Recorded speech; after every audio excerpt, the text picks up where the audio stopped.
Hello, everyone, and welcome. This is day 5 of Listen Up, the Power of Podcasting, Bulgaria's first podcast festival. Well, indeed, this is the last day of this event, and we are very grateful that you decided to spend your Sunday afternoon with you, or whatever time it is in the country that you are based in. This festival is organized by the Association of European Journalists in Bulgaria and is kindly supported by the Friedrich Naumann Foundation and America for Bulgaria Foundation. So far, during the previous 4 days, we've been talking about how to start a podcast. We heard some very inspirational stories, how to tell captivating audio narrative, etc. Today, though, we'll talk money. And this is, we saved this for the last day, but this is a very important issue. And we have two very skillful podcasters joining us today to share their experience with you. We have Katy Lee, the host of Europeans, an award-winning podcast with us today, and in a bit she will tell us how we can basically produce a sustainable podcast even though we might be an independent podcast producer. We also have Karolis Vishniauskas with us. He is the host and producer of Nara, one of the first podcasts in Lithuania. And he will tell us about how they managed to raise 50,000 euros on Patreon. That's quite impressive. I'm looking forward to hear the story, and basically convince Lithuanians to support audio journalism in the country. Just some housekeeping before we dive right into it.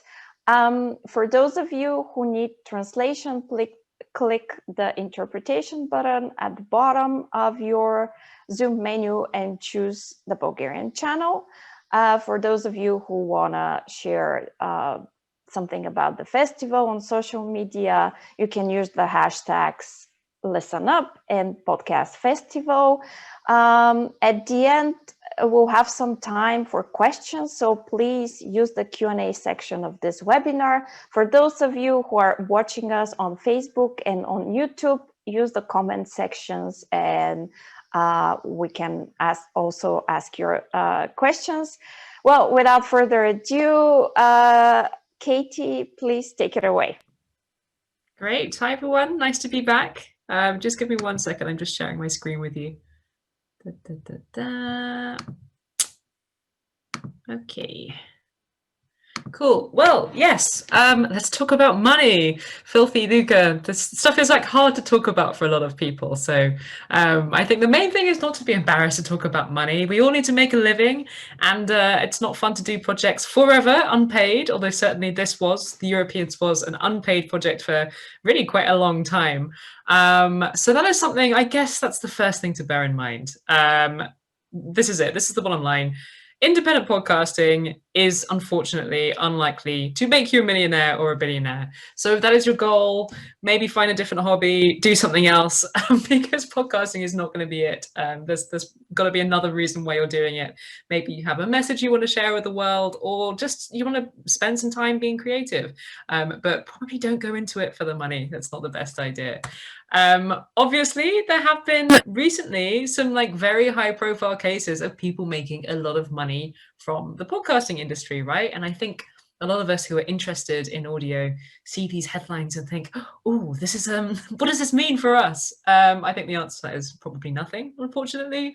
Most of us are not Joe Rogan. We are not going to get paid tens of millions of dollars or euros to make podcasts. So that is sadly not going to be a reality for all of us, even though there is more money in the podcasting industry than there was, say, 5 years ago, even.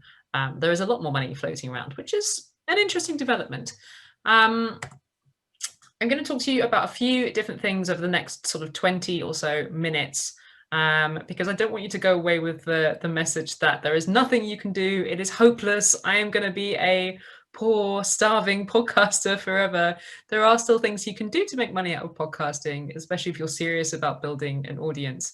So over the next 20 minutes or so, I'm going to talk to you a little bit about how we monetize the Europeans, which remains a very small independent podcast, but we've made enough money to keep it going, or at least enough to keep us wanting to keep making it. So as part of that sort of general monetization strategy, I'm going to talk to you about 3 different ways in which we have obtained some sort of revenue. We've used a kind of mixture at the Europeans. So we have some advertising on the show, not every week. It's very irregular, our advertising. But we do have advertising on the show, and I'll talk to you a little bit about different strategies you might find to get in touch with advertisers, to find advertisers for your podcast, or maybe setting up something a little bit more constant to have advertising every single week. If you have a bigger audience, I think that is definitely a possibility. Carolus is going to talk obviously a lot more about Patreon next. So I'm only going to talk a little bit about listener support, but that is a part of the European story. So I'll talk a little bit about how we have also used Patreon to generate some income for ourselves. And the third main revenue stream for us has been grant funding, which has been quite important for us in terms of being able to do things that are a little bit more ambitious. So I will start with advertising. I guess maybe it's easiest if I start with the big boys in the industry. So a lot of you might listen to, I don't even know, any sort of big major and especially American podcast that you listen to. You might hear these little ad breaks, right? And then you will hear generic adverts for things like cars, Squarespace, websites, like all of these different companies. And you can hear very clearly that there's a gap in the podcast, and an advert has been slotted into this little gap in between the 2 breaks in the podcast. And this is something that we call dynamic insertion. So there's a whole sort of ecosystem built around podcast advertising, and there's companies like Acast. Acast is probably the best known type of company that does this, but there are a few others. There are these companies that basically they can insert adverts into your podcast. So they just say, we will sort out the whole thing. Don't worry about it. We will take care of finding advertising for your podcast. In exchange for us providing that lovely service for you, we are going to take a percentage of the money that is generated from that advertising. Okay, so this is something that you will hear a lot on fairly prominent podcasts. The thing is, they generally only work with podcasts of sort of 10,000 downloads or so an episode. It's really the sort of bigger audiences that they're looking for, because obviously they work mostly with big companies who are going to want to say, okay, I'm looking to get my advert in front of 50,000 pairs of ears this week, so I need a big audience. So if you are a very, very small independent podcast, that is perhaps not the best option for you. But that doesn't mean that advertising is not an option for you at all. It definitely is.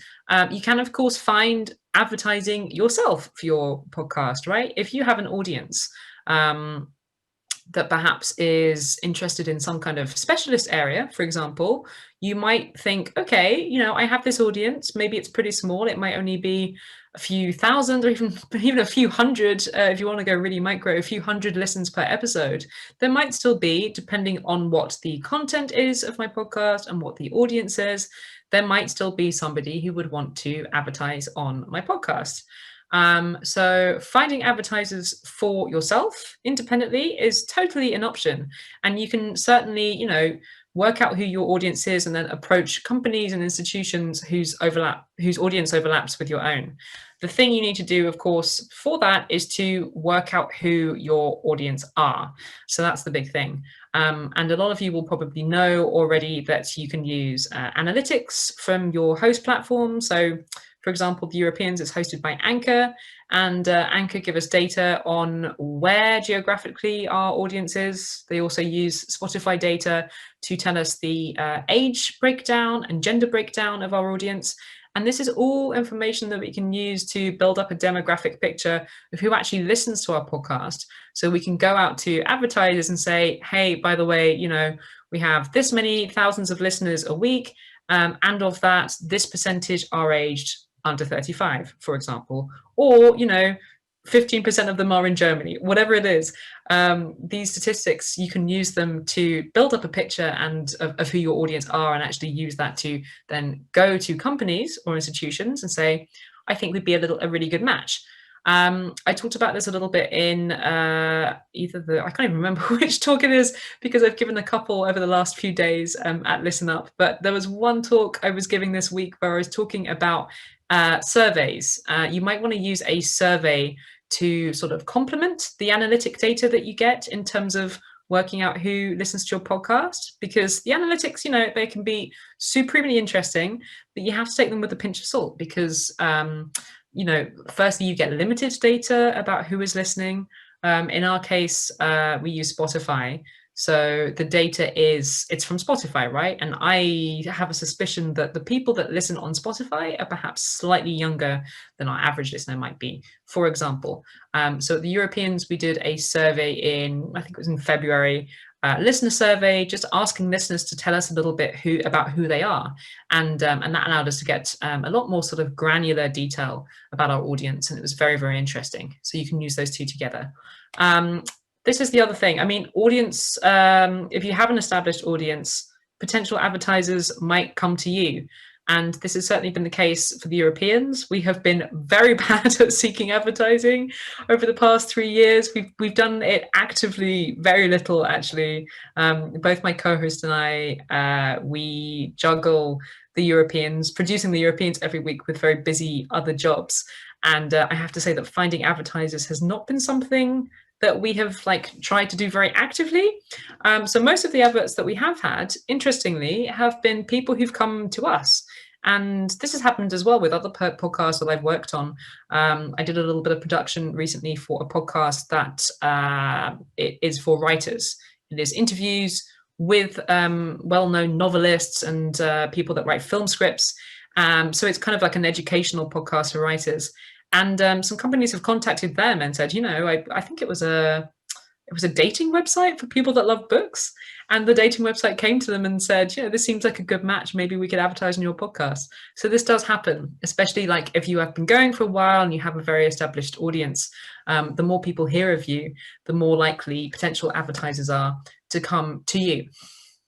So I'll just tell you a little bit about how we have done European advertising on the Europeans, which, as I say, is not very much because we've been very bad at it. But yeah, like I said, we did that classic thing where we tried to build a picture of who our audience are. So we did that with a combination of data from our hosting platform and Spotify. And then we combined that with a survey that we did in February. We used Iterate, which is a free survey website. It's pretty good. It looks very nice. It's very user-friendly. You can see a screenshot there. And that was really helpful in terms of working out the sort of gaps and getting more qualitative data as well about the kind of things that our audience are interested in. So, for example, we asked them about the kind of themes they were interested in, and it kind of confirmed our suspicions in a few ways in terms of things like, you know, we had a lot of listeners saying, oh, I'm really interested in the climate and I really want to be more green in terms of my personal life. So this is useful information in itself because, you know, if there was some sort of ethical product, you know, environmentally friendly clothing or something, that, for example, might be a pretty good match for our audience. In terms of what we have worked out about our audience, we know that they are mostly young. You can see from the stats there, they're sort of mostly aged under 35, 34 and under. They come from all across Europe. We know that they are pretty educated, and we know that they like learning. Another thing that we were quite surprised about is that about a third of them are Americans. And that was, I guess, just because, you know, America has such a huge Anglophone podcasting audience. There are so many of them listening, and more Americans listen than perhaps we do here in Europe. In Europe, we're a little bit behind with the podcasting revolution. So we have, surprisingly, a lot of Americans who listen to our show. And when we ask them, you know, why do you listen to our show? They say it's because there's a couple of different reasons. Either it's because they don't talk very much about Europe in the American news media. They don't get to hear about what's happening here very much. It's very dominated by domestic news. So this is their chance to catch up on what's happening on this side of the Atlantic. Or a lot of them, it's quite interesting. It's a lot of Americans that have, an Italian grandmother or a Polish grandpa or something like this. So it's them trying to stay in touch with this European heritage that they have, which is quite nice. So armed with all of this information, we have tried to match ourselves with advertisers that overlap with those audiences. As I say, we haven't done a lot of that very proactively. A lot of the time it's been companies coming to us. But just to give you a few examples of the kind of companies that have come to us, very early on in the show, we ran a series of adverts with a shipping company, an American shipping company that works a lot with US expats who are living in Europe. So that was, again, quite a good match, a good audience for us. We did a small campaign with Live Europe, who are a concert venue chain. They have concert venues in lots of different cities, Lisbon and Barcelona and all of these different cities. So that, again, is quite good for us because our audience is pretty young. They like going out and listening to live music normally when there's not a pandemic on. So these were like pretty good matches for us. And it worked out pretty well. I just want to give you an example of an advertisement that has run on the Europeans. In broad terms, there's a couple of sort of big types of adverts that you might think about slotting into your podcast. So one is just an advert that is read by somebody else. It's pre-produced. And we had an example of this fairly recently. There was a new podcast about sort of a European arts festival that wanted to advertise on our show. And they said, we have made a trailer. Can we please pay you to run this trailer for our podcast in the middle of your podcast? So that's what we did for them. The other sort of main option in terms of the type of podcast advertising that you might hear is something that is read by the host. And host-read adverts, I think it's quite important to note, you generally charge the advertiser a little bit more for something that is read by you. And that, I think, is because to some extent, if you get the hosts to read it, it sounds like a personal endorsement, right? And as I've said before, at this festival, I think people have this quite intimate relationship with their favorite podcast hosts. There's a trust there. So if your favorite podcast host is saying, buy this mattress, it's an incredible mattress, you're probably going to trust them. So, obviously you as the podcaster, you should think very seriously before you advertise some product. If it is complete junk, that is probably not a good idea, no matter how much you want the money. But if it is a product that you can get behind or an event that you can get behind, that I think is a good opportunity to do a host read. And I just want to play you here an advert that we ran, I think it was the week before last. We ran an advert for an event called Europe Talks, which is this big sort of online conversation where it's run by Die Zeit newspaper in Germany. And what they do is it's kind of like speed dating. They match up people from all over Europe to have a conversation this year online. I think previously it's been in real life. And you just go on Skype with this random stranger from a different European country who has different opinions than you, and you come together and talk about politics and try and, have a dialogue of some kind. And we were big fans of this project. We think it's really nice. So we were very happy to do a host read advert, right? There was no ethical conflict. We were like, oh God, this is a terrible country that is, company that is involved in deforestation. And we just thought it was like a nice project that deserved to have a little bit more amplification and more publicity. So we were very happy to advertise it. So I'll just play it for you now. It's very short. This week's podcast is sponsored by Europe Talks, which is a brilliant event that you took part in last year, Dominic. So I'm just going to sit back, relax, and let you tell us all about it. So lazy. But yes, Europe Talks is a really fun initiative where you get matched up with someone who has different opinions and who lives in a different country. And you ring them up and have a conversation about everything, really, about politics, climate change, whatever you want. And last year they matched me up with a woman from Belgium and we had a really nice conversation, although we realised that we actually agreed on most things. But I guess that's also nice. Maybe that's because you managed to convince her because you're so amazing and clever. I don't think so. After a year of social distancing and general insanity, we think this is a really nice effort to bring Europeans together to talk about the stuff that matters. So we will both be signing up and we recommend that you do too. Who knows, you might even get matched with me or Katie. Thousands of Europeans are going to be taking part on December the 13th, and the more people who sign up, the more interesting conversations can take place between random people across the continent. Just search for Europe Talks or click on the link in the show notes. So there you are. You can hear that it's said in our voices. It sounds kind of how we normally talk, although maybe it's slightly different. But that's an example of a host read ad. And I would stress once again, do make sure if you're going to do a host read ad on your podcast that it is something that you actually believe in, or if it is a product, it is something that you have tested and actually like, and not just, a mattress from the internet.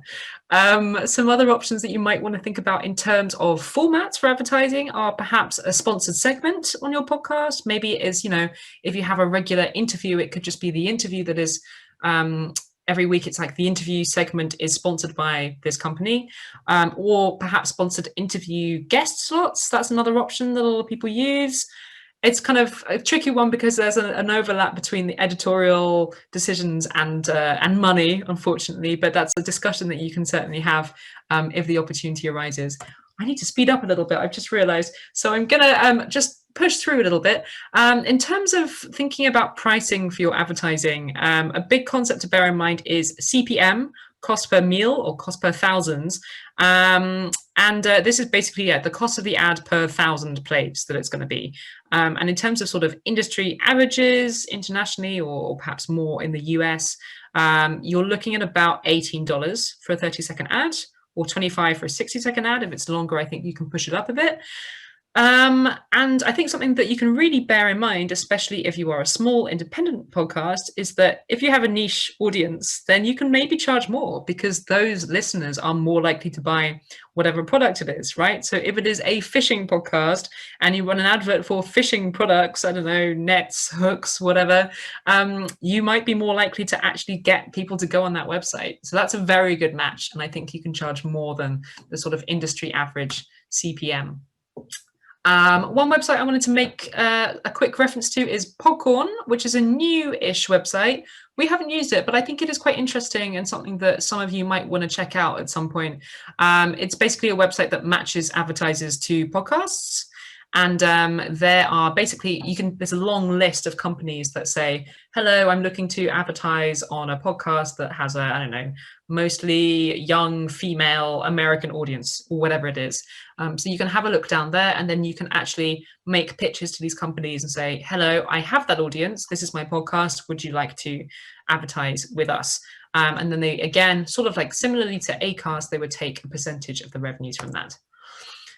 Talking briefly about listener support, which is, of course, what Carolus is going to focus on.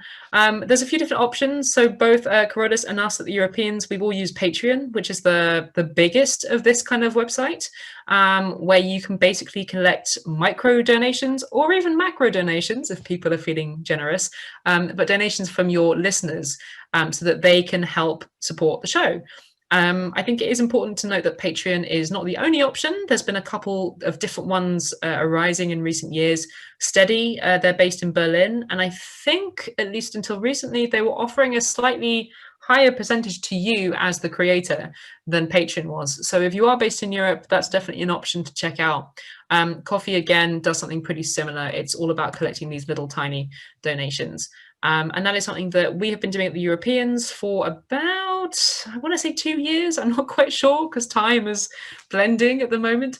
But we set it up. We regret not setting it up earlier, actually. We were a little bit reluctant to do it because we thought, I don't know, there was just some weird masochistic thing in us that said, oh, we should just be doing this for free. And people wouldn't pay. People wouldn't pay to help us make this. It turns out we were completely wrong about that. People are very nice and very generous. And if they enjoy a project, often they want to help you keep being able to make it. You would be very surprised at how many people will help you, finance your project if it's something that they enjoy. Oops. In terms of rewards for your supporters, so this is the thing. It's the standard practice on Patreon to offer people things if they help support you. Often this is in the form of, getting every podcast a day early, for example.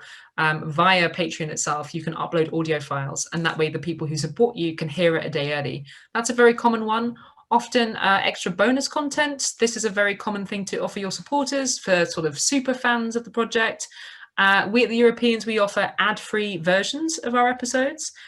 Some people offer merchandise, personal messages. This is something actually that's been very popular at the Europeans, these personal messages. So for people who give us $5 or €5 a month, we send them, after they've pledged to support us, that we send them little voice messages. And people really like it because it's like their favorite podcast is talking to them like magic. And that's a really nice thing. Something I wanted to stress is that most people are supporting you because they're really, really nice people and not because they want stuff. Of course, you should give people the stuff that you have promised them, but that's not why they're there. They're there because they're amazing people. The other thing I think you should bear in mind is that if you are going to offer bonus content, that stuff takes a lot of extra time. I have a friend who is the co-host of an Irish podcast called The Irish Passport. Perhaps some of you have heard of it. And they do a lot of extra bonus content and they take it very seriously, but it basically almost doubles the work that they have to do. Finally, just talking a little bit about the third type of money revenue stream that we've had at the Europeans.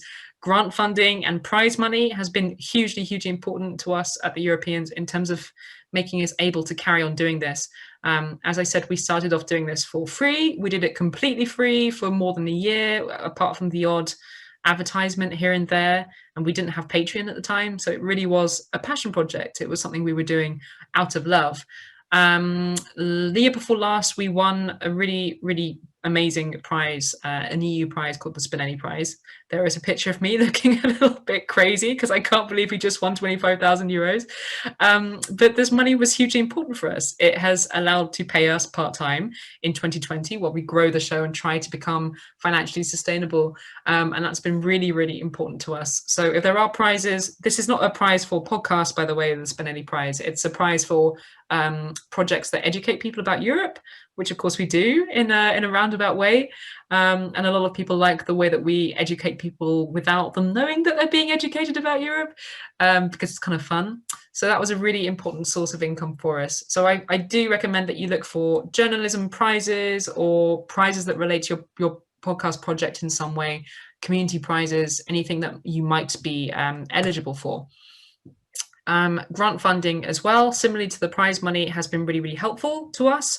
Last year, we won an €18,500 grant from the European Cultural Foundation, which allowed us to make a couple of series, more narrative series. If you listen to our show, you'll know that it's very chatty most of the time, and it doesn't involve hours and hours and hours and hours of production time. I mean, it does, but not the sort of very fancy narrative journalism stuff, which takes a huge amount of time and money. So I'll just click on this link quickly and show you. We made 2 mini-series. This is one of them, where we did our first sort of original reporting and very intimate sound design and all of these fancy things. And this is something that we would not have been able to do if it was not for this grant that we were very generously given by the European Cultural Foundation. Just in terms of where you might look for grant funding, it does depend on the nature of the podcast and where you are. But in general, I would really recommend that people look into journalism grants that they might be eligible for. There's some great generous organizations giving out money to journalistic projects like the European Journalism Centre and the International Women's Media Fund, if you happen to be a female journalist. There are also grants for cultural projects, and very happily, podcasts often count as cultural projects. We, of course, got our grant from the European Cultural Foundation, and there's a lot of national culture bodies that you might be eligible for.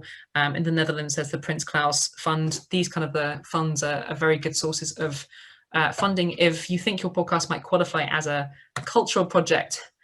In terms of where you might hear about funding opportunities, there's a few different places that I really recommend signing up for. Mostly email newsletters can be really, really helpful in getting information about where is giving out money. I really like, you can see to the side there, a screenshot of HackPack, which is a weekly newsletter. I think it's weekly. Yeah, it's weekly. And they divide it into sections. So there's like a global section, then Europe, Africa, etc. And the Europe section is also often very interesting and includes grant opportunities. So that's a really helpful thing to sign up for.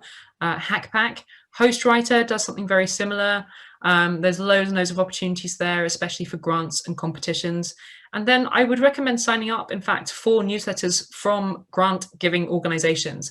I'm thinking about places like the Robert Bosch Foundation, the European Cultural Foundation, the European Journalism Centre, all of these places do have money to give out to worthy projects, and your podcast may well be one of those worthy projects. So check it out. That is it for now. I'm sorry that went so quickly. So I'll just hand over to Carolus. Yeah, hi, I hope you can hear me. Thank you so much, Katie.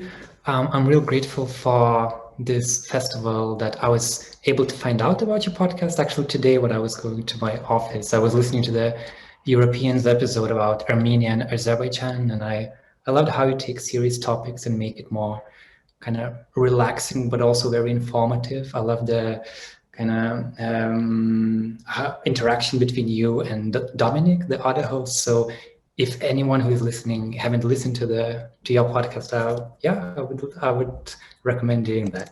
And thank you for the overview of how to fund your podcast. And I will be focusing only on Patreon side. I hope you can see him.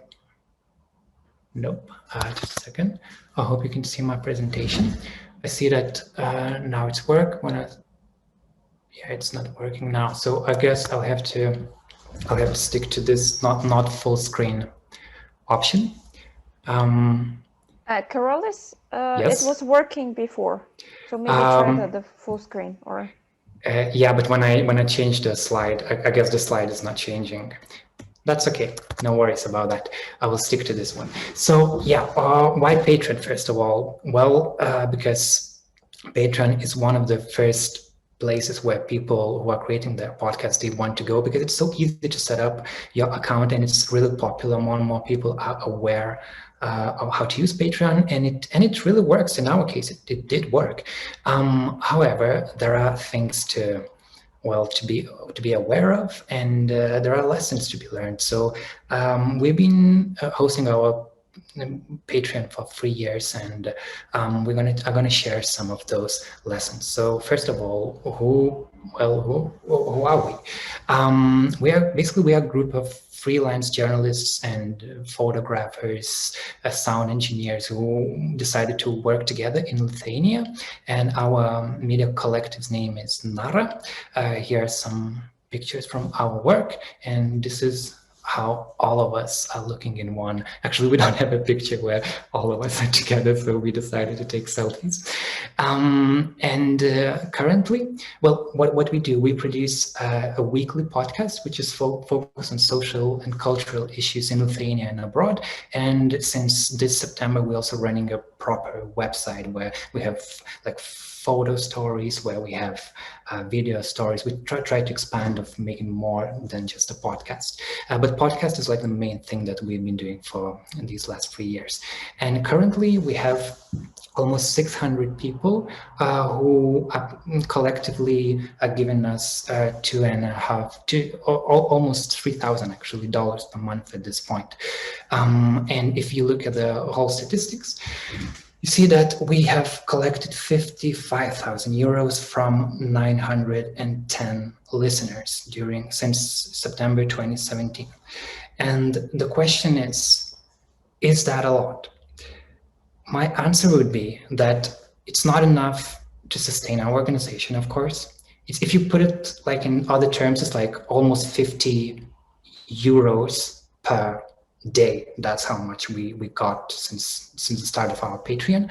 And sorry for kind of mixing dollars and euros here, because when we started our campaign, it was all in dollars, and at some point Patreon allowed to use euros, but we cannot. So some of the statistics are in different currencies. So yeah, it's not enough to sustain all of those people's work that you've seen before. However, it's enough to show that people's perspectives are changing, because I know how it's in other countries. In a country like Lithuania, for the last almost like 20 years, we got used to the idea that that journalism is basically free, that journalists' work, you don't have to pay for it. That's just there for you to consume. And of course, the idea of free information, I loved it. And all of our work, it's available for everyone. There is no special Patreon content, but we believe that the idea that journalists' work have that you have to pay journalists to do their work, Patreon helps to change that attitude in Lithuanian society, and I guess in other countries it's quite similar. Okay, let's look at the global statistics for a second. If you see people, I will make this bigger. If you see who is getting money from Patreon in the whole like world setting, so there are people who get a lot of money from Patreon, and if you look at this this chart, one more, yeah, so you see that 6 of top 10 earners on Patreon are people creating podcasts. Some of them are quite well known, like Chapo Trap House. Others are quite well news to me when I started to dig deeper into this. But there's definitely money here. For example, Chapo Trap House, they basically talk politics, U.S. politics. They get $160,000 per month, and they are just few guys basically talking politics. However, it's important to understand that all of these podcasts are English language podcasts, and of course they have a huge audience. And if you are, well, creating podcasts in your own language, like we are doing in Lithuanian language, well, there's like 3.5 million people in the world who speak this language. We have some episodes in English and Russian, but Lithuanian is like the main language. So the question is, can Patreon work for you if you are European producer doing content in your own language? As I said, there are ways how to make Patreon work for you, but you have to understand certain things. So number one would be that it really takes time. For us to get the first $1,000 from our work, it took like 9 months, and if you want to reach 2,000, you have to wait for like two years almost. And in that time, we have already produced more than 100 episodes. So you have to constantly work and put a lot of effort, and your Patreon will rise, but it will rise not as fast as you would like it to be. However, Patreon is not only about money. I want to, for a second, stick to this slide. What I understood about Patreon is that it's really not a financial transaction, because those people, of course, people give you money and they want, and that's how it is in living in capitalist system. You need money to do stuff. However, what I realized that people, if they're willing to be your patrons, they are willing to help you in all other cases as well. So here is the picture of one of our interviewees. His name is Gytis Dudas, and he's a scientist working with viruses. And during the Ebola outbreak, he was one of the people leading the research. He was at a university in Seattle at that time, and his team was working, trying to understand how Ebola works and how to stop it. And I didn't know anything about, well, existence of Gytis, even though he grew up in the same city that we are based in. And only when one of our patrons, who is herself a scientist, a Lithuanian living in the US, read in one magazine that the article by Gytis, she said, look, maybe this is a good interview for your podcast, because we're always looking for new people who are not well to Lithuanian audience, but can be interesting to them. So we contacted Gytis, we did the interview, and now his career is basically he has plans to move back to Lithuania and to continue his work here, because he has always wanted to do that, but he didn't really have any connections. And just because of this very first connection from our listeners, his view, a lot of other people found out about him. And when there was COVID outbreak, we did another episode with him and another scientist who is also our patron, and she's a scientist herself. And I know them because they're our patrons, but then they became our interviewees, and we are creating this kind of community there's a transition from being a patron to being someone who you interview. It's all connected. It's not only about the money. Okay, moving on. It's important to understand that your patrons are based not only in your home country. Like in our case, only 70% of our listeners are based in Lithuania. Others are based in countries like UK or US or Germany. Basically, there are a lot of Lithuanians who are living in different parts of the world, and they tend to be more willing to give you money, and that's quite easy to understand why, because if like €5 in Germany means less than €5 in Lithuania because of the economical differences. And for example, this is the picture of what we did when we did the episode with our listeners. So there's one listener in US, one in Myanmar, one in Netherlands, and one in New Zealand. And so that's one of the ways to engage listeners, just to sometimes interview them instead of just producing content for them. Sometimes a patron leads you to really interesting people that you weren't aware that they even exist. Like one day we opened our inbox and we found that we have a new patron. That organization called Blossomwood Foundation gave us $100, and it means that they are giving $100 each month. And we thought, like, who are Blossomwood Foundation? We were suspicious in the beginning. Maybe we are being scammed here or something. And then we Googled it, and then I found this article by Washington Post that, it's an organization founded by two Lithuanians who emigrated to US, and they are helping during climate disasters. They're raising money, and they themselves go into different parts of the world to help people. And some of that money they decided to give to us, even though they have never contacted us before. We didn't know they exist. And at some point we tried to make contact with them. We met them at the airport at a short amount of time when they were in Lithuania. We took a picture together, and they said that we just like what you're doing, so we decided to help you a little bit. So I love that. However, there are limitations.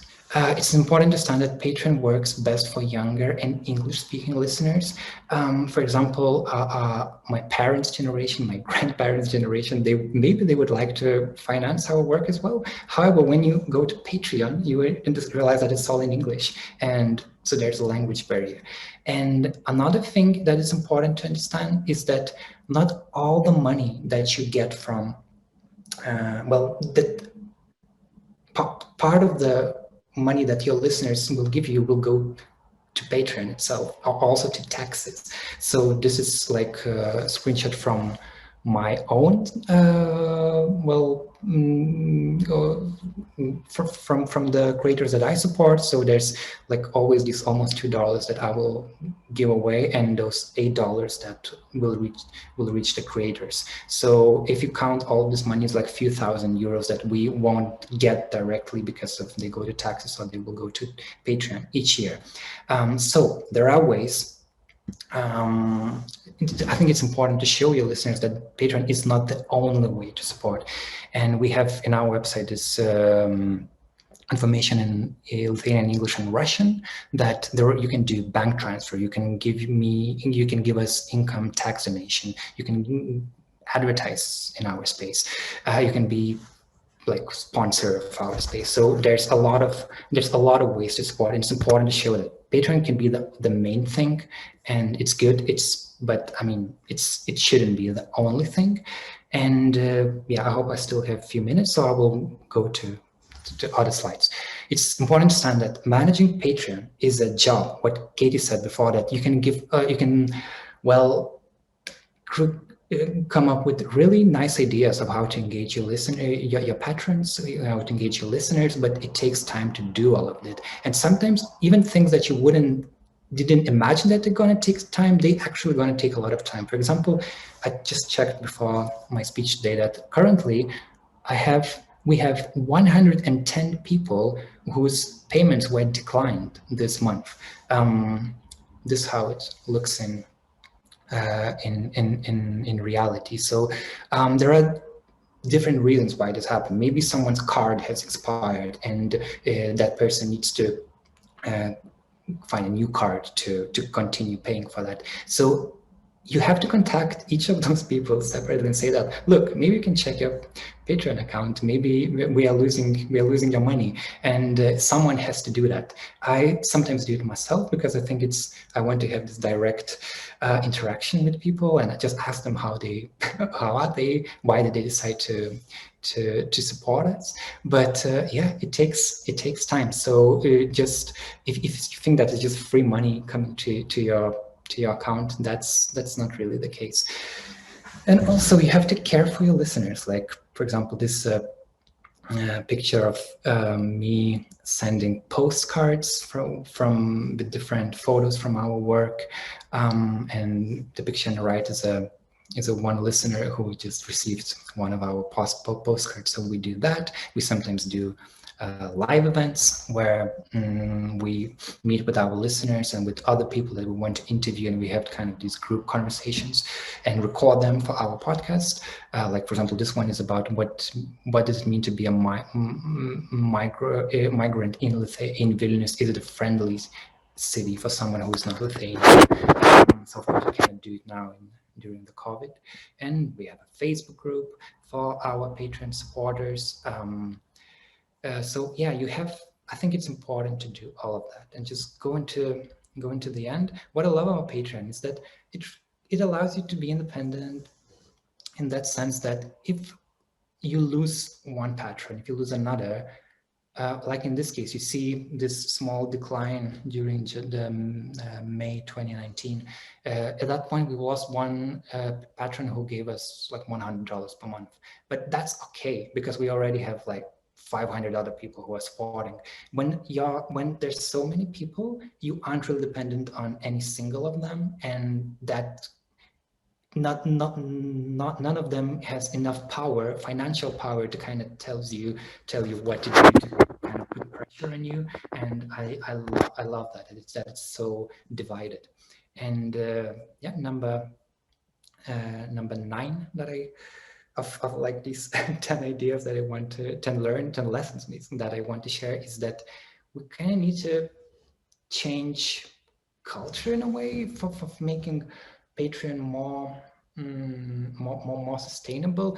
For example, this is the screenshot from one of our listeners. She's supporting us, but she's also supporting 3 different other creators every month. And I'm supporting several creators, and I know that there are a lot of people who do that, and it's kind of become almost fashionable to do that because people understand that if previously it was like in Lithuanian context, it was fashionable to get stuff for free, like to illegally download a movie. It was seen to be like a smart thing to do.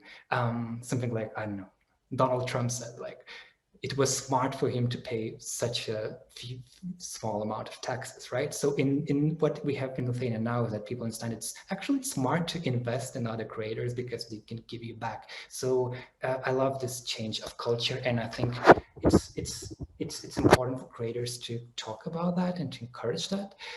But on the other hand, I think you can also kind of do nothing because if you're doing your main stuff really well, like in our case, if we produce a proper podcast every week, on Katy's case, if you have the good Europeans episode each week, maybe that's just enough. Maybe all of this extra effort, maybe it's not needed. Maybe people are going to support you anyway. That's one of the strategies as well. So maybe you can just stick to your main thing because Patreon takes time. That's also one of the things that you can do. So yeah, I guess that would be it from my side, and I guess we can have some time to answer questions. Thank you. Thank you so much, both to Katy and Karolis. For podcast creators, I'm sure both of your presentations were full of useful tips of how to monetize their podcast, and I'm sure people who are new to podcasting or thinking of starting a podcast were scribbling down notes. I just want to encourage people once again to post their questions in the Q&A section. In the meantime, I just wanted to ask you, well, Carolus, you talked about this change of culture of allowing people to support podcasts. And Katie, you said earlier that you were a bit surprised that actually people are willing to donate. Does this actually show us that people are if the product is well done and it's quality journalism, people are willing to support it? Sorry, I think we were both staring at each other saying, who's going to talk first? I can go first. Yeah, I think that's definitely the case. You know, I spent most of my youth living in an era of the internet where everything was expected to be free. And, you know, journalism has really suffered over the past 15 years because of this assumption that people are not willing to pay for stuff because there are so many other free things that you can consume. Why would they pay for this? And I think in general, the attitudes towards paying for content that people enjoy have really changed, you know, especially with the rise of services like Netflix and Spotify. People are starting to generally change their assumptions about whether they should be paying for this stuff or not. And as Carola said, it is even becoming fashionable to be able to say, oh, you know, I support this person and that person because I really like what they do. It's become kind of cool to support projects. So that's definitely been the case for us. Yeah, we've been really pleasantly surprised. Yeah, I can just add that I think especially young people in Lithuania's case, they are more aware of how the whole economy works. And they understand that, well, it's not really just what they do is not they just give you money, they kind of give you more power to continue the work that you do. They understand that, okay, money is a means of, well, you need that to produce something. You cannot really work for free.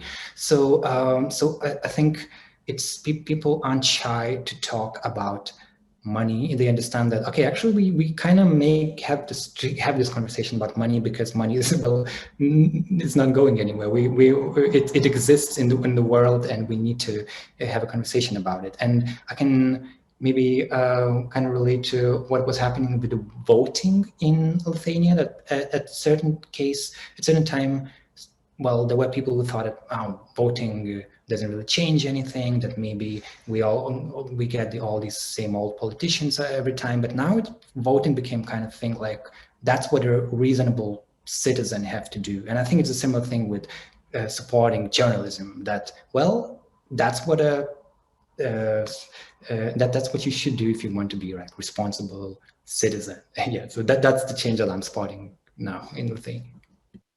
Yeah, good to hear that. I hope that more people will agree with you that this is part of being a responsible citizen. David Goodman wants to know whether the funds that you raised through Patreon are free of any strings, meaning can you spend it on anything related to your production or podcast creation, etc.? Yeah, go ahead. For anyone? Yeah, I think it's David, you're free to use your money on anything you want to spend it on. Buy yourself a beautiful new car if you want to. Yeah, it's your money. And yes, you could spend it on anything related to your production. It is your earnings. I will add that it's fairly hard, or we have found it quite tricky. I'm sure Carolus is much better at this. We found it quite hard to get the money out of our Patreon. We leave our money there for like ages, and then like multiple thousands of euros will build up, and then we'll say, oh, okay, we really need to get this money out. How do we do it? And then Dominic spends multiple hours trying to get the money out, and it's very annoying. There are definitely things that you can set up to make it more regular. We've just been very bad at that. But yeah, as far as I'm aware, the money you raise, you need to check your local situation with regards to taxes that you might need to pay on it. But apart from that, in theory, you can spend the money on whatever you want to spend it on. Yeah, definitely. And that's one of the beautiful things about Patreon, that usually when you apply for certain fund to get to get financial support, you need to spend a lot of time of like writing what you have actually done with that money. And sometimes it takes a lot of time, all this paperwork. And with Patreon, it's so direct. People give you money, and here it is. You can do whatever with it. And and of course, it's monthly payment. So once you started doing that, you can continue for like, I don't know, 2 years, since until your card expires, and you don't have to do anything. So some people just leave that Patreon membership just like that, and you have to do something really, really bad, like just prove that you are unworthy of that money anymore for someone to make an extra effort and to cancel it, because canceling is an extra effort, and not that many people actually do that. I will say, though, just to add to that, that not our podcast, but the different podcasts that I've worked on, they have a situation where, I don't know why, for whatever reason, they have a lot of people that will sign on to support you really quite generously for multiple months, and then they cut it off. I don't know if this is a phenomenon that you have seen on your end, Carolus, but at this other podcast that I worked on, there were people who were like, okay, I really like this podcast, but I don't have that much money. I will give them maybe 30 euros or $30 a month for like 4 months, and then I'm going to stop it. So that happens sometimes, and you have to, you know, not be too anxious about thinking, oh God, why have they stopped supporting us? Is it because they hate us or something? There might be all kinds of reasons why people decide to stop supporting you. But Carolus is absolutely right. If we're talking about people who are giving, you know, 2 euros a month, often they leave it running for ages, and that is excellent news for creators like us. Yeah, what's happening in Lithuania is that there are so many people who have their own Patreon pages now. So some people who were supporting us, they decided, okay, you are doing pretty well. I will give my money to that new person who is doing something new because he or she needs support. And that's understandable. Sometimes people just write to us and kind of saying that, apologize for doing that, or like, I lost my job, I cannot really do that, cannot really support you now, but like no personal feelings attached to that. So yeah, people are really, they're so generous. I love that.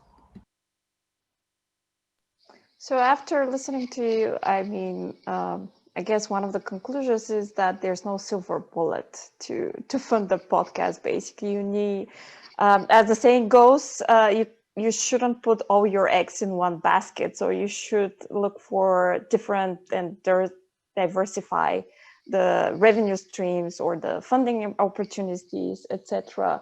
What was the most challenging thing in like for both of you while trying to build this kind of diverse platform for finding funding? For us, I'd say it was psychological. You know, it was getting over this weird shame that we had attached to asking for money. We spent ages just thinking, oh, we should just do this for free, and not really questioning it. And it was really weird. And I don't know why we did feel like that. And eventually we got over it, and we launched it with like a lot of sort of self-consciousness and saying, okay, we're launching on Patreon. We're asking you for some money for this project that we do for hours and hours and hours every week for free on top of our jobs. And in the end, we just decided to feel okay about it. Actually, one thing that was quite interesting was that when we first launched Patreon, because of this weird shame that we had attached to it, we only mentioned it right at the end of every episode. And for whatever reason, a lot of people have stopped listening 5 minutes before the end, or perhaps 15 minutes before the end, because they're bored or because their train journey is finished, their bus ride is finished. So a lot of people weren't hearing that message. And one of the things that we did, one of my top tips for today would be to actually mention it a lot earlier in your episode, even right at the beginning, or maybe after 10 or 15 minutes. By the way, we're raising money so that we can continue making this podcast that I hope you like listening to. And that actually made a big difference for us in terms of actually getting more and more supporters. We saw a really sharp increase after we moved it from being this shameful little announcement at the end that we were very embarrassed to talk about, to something that we said fairly early on and with no shame attached to it. Yeah, I'm laughing because we did the same thing. Also, our first Patreon announcements were at the very end of each episode, and statistics show that people tend to stop listening when they hear these final notes, and a lot of people just didn't hear about it. And psychological factor, I can definitely agree on that. Like, I used to work for public radio in Lithuania before, and a lot of our journalists have worked for like real jobs, let's say, right? And it was the idea to get money for that was so natural. But when we started with the podcast, with the idea that podcast can be your actual job, your actual career, rather than just your hobby, to kind of make this shift in your thinking, that took some time, and I'm glad that we did that. Podcasts it's not a hobby anymore, and I'm glad about that. So for all those who are listening and thinking of starting their own podcast, so put your entrepreneurial hat on. Don't be ashamed to ask for money if you're doing good journalism or creating quality content. And do remember that little things matter, and put that Patreon tip at the beginning of the podcast, not at the end.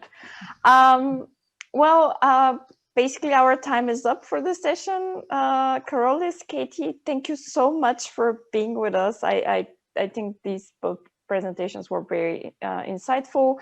And again, we might not want to talk about money and would want to focus only on the quality of the podcast we're producing, but they do matter. So it's worth discussing it.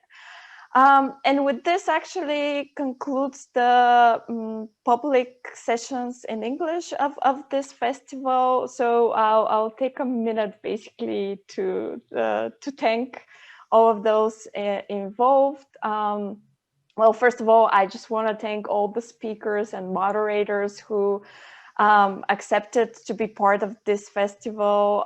It was incredible to have you and to hear all your talks and practical tips and suggestions. And I do think, well, we all miss the time when we could actually meet in person and share ideas, but at the moment, this is the best we could do. So I hope that the audience took some useful insights and some tips and inspiration. For the Bulgarians in the audience, please join us again at 6:20 when we'll talk about the podcasting scene in the country with some prominent Bulgarian podcasters. I also want to thank our interpreters, Maria Simova and Elena Alexieva. Thanks for being with us all these 5 days and making sure that the Bulgarians in the audience who need a translation will have it. And I also want to thank Stefan Iliev and the entire team of OneTree who provided tech support for this festival. Also the Friedrich Naumann Foundation and America for Bulgaria Foundation. Thanks for supporting our efforts to improve the media freedom in the country and also organize events like this festival. And last but not least, I want to thank all the entire team of the Association of European Journalists in Bulgaria. You see me on Zoom or Facebook or YouTube or wherever you're watching, but actually there are many people behind the camera, so to speak, who made this festival possible. Thanks for working weekends, answering emails at ungodly hours, and also for creating this supportive and creative environment where, again, we can make events like this possible. Thank you so much for those who are attending. I hope to see you in person or in Zoom sometime soon. Thank you. Thank you so much. Thank you. Thank you. That was great.